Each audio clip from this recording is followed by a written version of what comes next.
Well, it's getting a lot colder, isn't it, as we almost head into winter, and a lot of plants in the garden are going into a kind of a dormant state. But that dormancy actually makes some plants perfect for planting out at this time of year. That's the case with many types of trees, with many types of fruit bushes, and also with roses. There's two roses here, and they were probably about £5 or £6 cheaper because they were bought online and in this bare root form. And this is how they arrive. Well, as soon as they arrive, they need to be put into water straight away.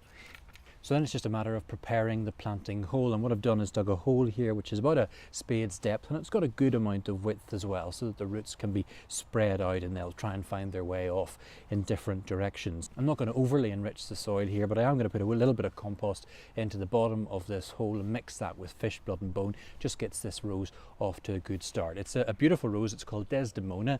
It's a kind of a white cup shape with a slight hint of pink in it. It's a shrub rose, and it's got a very strong perfume, and it's very disease resistant.